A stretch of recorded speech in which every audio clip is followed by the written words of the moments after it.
और ये है अचार जो कि मैंने खुद बनाया है अपने हाथों से। अच्छा, मुझे लगता था अचार बनाना कोई बहुत ही मुश्किल काम है, मैंने कभी अचार बनाने की कोशिश ही नहीं की क्योंकि मुझे कोई बहुत ज़्यादा अचार पसंद नहीं है। हाँ, लेकिन इसके अंदर जो हरी मिर्चें होती हैं और लहसुन है ना, वो अचार मुझे बहुत अच्छा लगता है। ये मैंने मिक्स्ड अचार डाला है और ज़िंदगी में पहली दफ़ा, हालांकि ऐसी कोई चीज़ नहीं होती कि जो मैं ट्राई ना करूँ या कभी कोई रेसिपी ट्राई ना की हो। मुश्किल से मुश्किल चीज़ें भी बनाई हैं, सब कुछ अल्हम्दुलिल्लाह। लेकिन अचार मैंने फ़र्स्ट टाइम बनाया है। और दूसरा सिरके वाला अचार तो मैं बनाती रहती हूँ, लेकिन ये वाला मुझे लगता था कि पता नहीं ये कोई लंबा बहुत ही प्रोसेस है। और दूसरा एक बहुत ज़्यादा चीज़ आपको पसंद ना हो तो आप कोशिश भी नहीं करते। घर में सबको पसंद है, बेटियों को भी पसंद है, तो मैंने सोचा इस दफ़ा क्यों ना मैं खुद अचार बनाऊँ। और इतनी आसान रेसिपी से मैंने बनाया। अभी आज इसका चौथा दिन है, इंशाल्लाह ये तकरीबन 4 से 5 दिन मज़ीद लगेंगे और उसके बाद ये खाने के काबिल भी हो जाएगा। हमारी गली की सारी पहले एक साथ ही बजना शुरू हो गई है। तो चले इसकी रेसिपी आपके साथ शेयर करती हूँ। बिस्मिल्लाहिर्रहमानिर्रहीम, अस्सलाम वालेकुम। क्या हाल है आप सबका? उम्मीद करती हूँ कि सब ठीक ठाक होंगे, खैरियत से होंगे और अल्लाह ताला सबको खैरियत से रखे, खुश रखे, आबाद रखे। तो आज की वीडियो को मैं स्टार्ट कर रही हूँ। वीडियो पसंद आए तो प्लीज़ वीडियो को लाइक ज़रूर कर दीजिएगा, कमेंट में अपना फीडबैक देना मत भूलिएगा और चैनल को भी सब्सक्राइब कर लें। तो चलें फिर वीडियो स्टार्ट करते हैं। अच्छा, अचार बनाने का सबसे पहला स्टेप तो ये कि जो भी आपने सब्ज़ियाँ लेनी है, जिन चीज़ों का अचार डालना है, उनको बहुत अच्छे से धो लें। बहुत अच्छे से धोने के बाद फिर आप उनको साफ़ करके सुखा के रखें, बिल्कुल पानी का एक कतरा भी नहीं होना चाहिए।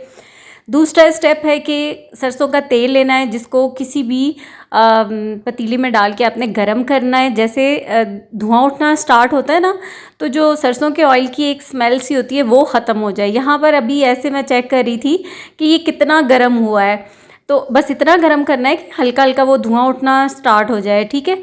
अच्छा, उसके बाद ऑयल को ठंडा कर लेना है, मतलब आपने गरम तेल का इस्तेमाल नहीं करना, ऑयल को फिर ठंडा कर लेना है। और यहाँ पर ये जो अचार के स्पाइसेस हैं ना, मसाले, वो मैं डाल रही हूँ। मैंने यहाँ पर लिया है 2 टेबल स्पून सौंफ के, 1 टेबल स्पून भर के और थोड़ा सा ऊपर भी, यानी कि 1.25 खाने का चम्मच मैंने राई ली है। फिर मेथी दाना डाला है 1.5 टेबल स्पून और कलौंजी मैंने डाली है तकरीबन 1/2 टेबल स्पून या 1 टेबल स्पून कर लें।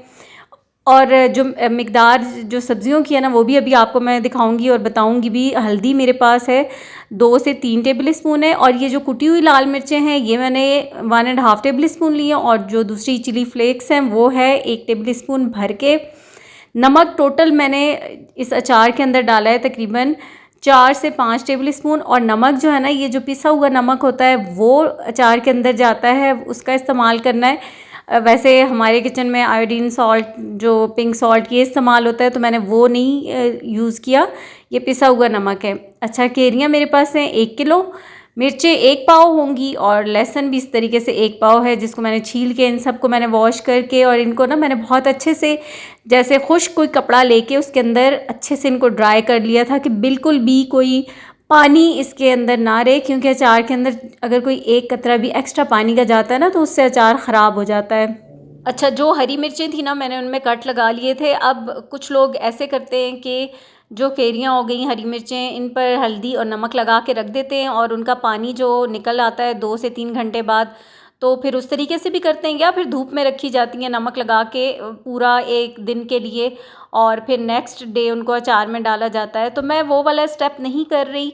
हाँ, अगर बहुत ज़्यादा अचार अपने पूरे साल का बना के रखना है तो लाजमी फिर आप वो स्टेप करें कि ज़्यादा लंबे अरसे तक के लिए महफूज रखने के लिए, ताकि आपका अचार बिल्कुल भी ख़राब ना हो। वैसे कुछ स्टेप्स होते हैं कि अचार में अगर कोई ऐसा चम्मच आप ना डालें या पानी कोई एक्स्ट्रा गीला स्पून ना डालें तो अचार कभी ख़राब नहीं होगा। अच्छा, मैं तो जो छोटे जार में निकाल के इस्तेमाल करने के बाद जो बड़ा जार होगा, तो उसको हो सकता है कि अगर अचार बच गया तो मैं उसको फ्रीज़र या फ्रिज में भी रख दूँगी, तो इसलिए मुझे इसके ख़राब होने का तो खैर कोई फ़िक्र या डर नहीं है। और दूसरी बात ये कि मैं बहुत ज़्यादा क्वांटिटी में बिल्कुल नहीं बना रही हूँ। 1 किलो तो मेरे पास केरियाँ हैं और 1 पाव मिर्चें और 1 पाव ही लहसुन है, तो ये बहुत है, इसलिए इसको इतना ज़्यादा इस तरीके से ड्राई करने की मुझे ज़रूरत ही नहीं थी।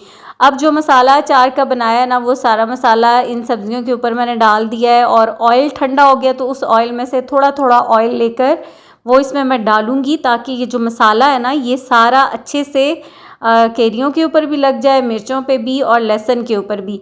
तो यहाँ पर ऑयल मेरा जो सबसे पहले मैंने ऑयल को ही गर्म किया था, इसलिए वो ठंडा हो चुका है। तो वहाँ से ही मैं ये सरसों का तेल थोड़ा सा लूँगी और इसमें डाल के इसको अच्छे से मिक्स करती जाऊँगी। वैसे कोशिश करें कि जब इस तरह का कोई काम कर रहे हो ना, जैसे अब इसमें हरी मिर्चें भी हैं कट लगी हुई और बाकी स्पाइसेस भी हैं, दूसरी मिर्चें भी हैं, तो हाथों पे ग्लव्स लगा ले। अक्सर ऐसा भी होता है कि फिर पूरी स्किन पे मिर्चें लग जाती हैं, लेकिन मैंने भी ऐसे ही कर लिया है और अच्छे से सारा, थोड़ा सा और ऑयल लगाया था मैंने, इसमें डाला था और अच्छे से मसाला सारी मिर्चों के ऊपर और कैरियों के ऊपर लग गया। मेरे पास ये जार है शीशे का, अब मैं इसके अंदर डाल दूँगी। कोई भी आपके पास प्लास्टिक की बाल्टी, प्लास्टिक का मर्तबान, या एक होते हैं ना अचार के मर्तबान मिलते थे, वो तो खैर बहुत बड़े बड़े होते हैं, तो उसके लिए तो बहुत ज़्यादा अचार भी डालें तो तब, तो उस तरह का किसी भी जार में आप डाल सकते हैं। अब यहाँ पर ये जो ऑयल है ना, ये ठंडा हुआ हुआ है, ठीक है। अब सारी चीज़ें डाल के अब मैं इसके ऊपर ऑयल डाल दूँगी और ये सरसों का तेल 1 लीटर है और जितनी आपको मैंने मिकदार बताई है ना, उसके हिसाब से ये बिल्कुल परफेक्ट क्वांटिटी है। ये सारा मतलब आपका जो ऑयल है ना, वो कम नहीं होना चाहिए, ऐसे नहीं होना चाहिए कि सब्जियां ऊपर आ रही हों और तेल आपका कम हो। लेकिन अब यहाँ पर देखें, ये सारा ऑयल बिल्कुल बराबर है। अभी शाम तक 2-3 घंटे बाद ये जो सब्जियां भी हैं ना, ये कैरियाँ और मिर्चें, लहसुन, ये नीचे चली जाएंगी क्योंकि ये अपना पानी रिलीज़ करेंगी और फिर जो तेल की सतह है वो ऊपर आ जाएगी और सही प्रॉपर से इसके अंदर डूबी हुई होंगी अच्छे से। और अब इसको मैं रख दूँगी तकरीबन 1 हफ़्ते के लिए। चलिए जी, अचार की रेसिपी तो आप लोगों ने देख ली है और इतना ज़बरदस्त किस्म का अचार बना लिया। असल में ऐसे होता है कि हमें कभी कभी ज़िंदगी में बहुत कोई आसान काम भी बहुत मुश्किल लग रहा होता है, क्योंकि कभी हमने वो किया नहीं होता या हम करने का इरादा ही नहीं करते, कि बस ऐसे ही अंदाजे लगा लेते हैं कि पता नहीं ये कोई बहुत मुश्किल काम है। लेकिन यकीन जाने कि कोई भी काम मुश्किल नहीं होता, सिर्फ उसके लिए आपको इरादे की ज़रूरत होती है। आपने अपना माइंड सेट करना होता है कि बस ये काम करना है, तो फिर वो काम आपका हो जाता है।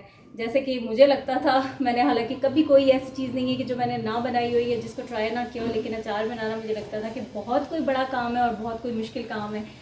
लेकिन अल्हम्दुलिल्लाह इतना कोई मुश्किल काम नहीं है, बिल्कुल झटपट मिनटों का काम था। और जो रेसिपी मैंने आपके साथ शेयर की, अगर आप लोग भी इस रेसिपी से बनाते हैं तो मुझे ज़रूर बताइएगा, या आप लोगों का अपना क्या तरीका है, किस तरीके से अचार बनाते हैं, या अभी तक जो लोग मेरी तरह है जिन्होंने कभी बनाया ही नहीं अचार, बाज़ार से ले लिया या अक्सर तोहफ़तन भी मिल जाता है, तो वो लोग भी इस रेसिपी को ज़रूर ट्राई कर सकते हैं, क्योंकि ये बहुत आसान तरीके से मैंने बनाया है।